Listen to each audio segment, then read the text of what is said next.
ಭಟ್ಕಳದಲ್ಲಿ ಮನೆ ಕಳ್ಳತನ ಪ್ರಕರಣ ಭೇದಿಸಿದ ಪೊಲೀಸರು. 8 ಗಂಟೆಯಲ್ಲೇ 2 ಆರೋಪಿಗಳ ಬಂಧನ.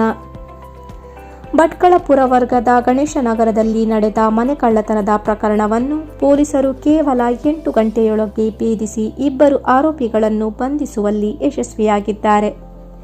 ಗಣೇಶನಗರದ ನಿವಾಸಿಯಾದ ಬಿಬಿ ಇನ್ಸಿಯಾ ಅವರ ಮನೆಯಲ್ಲಿ ಮೇ 20ರಂದು ಕಳ್ಳತನ ನಡೆದಿರುವುದು ಬೆಳಕಿಗೆ ಬಂದಿತ್ತು.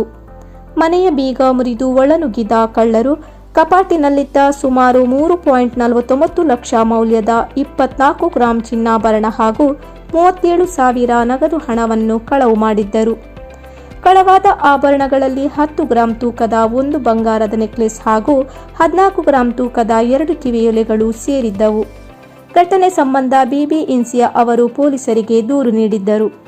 ದೂರು ದಾಖಲಿಸಿಕೊಂಡ ತಕ್ಷಣ ಕಾರ್ಯಾಚರಣೆ ಆರಂಭಿಸಿದ ಪೊಲೀಸರು 8 ಗಂಟೆಗಳೊಳಗೆ ಆರೋಪಿಗಳನ್ನು ಬಂಧಿಸಿದರು.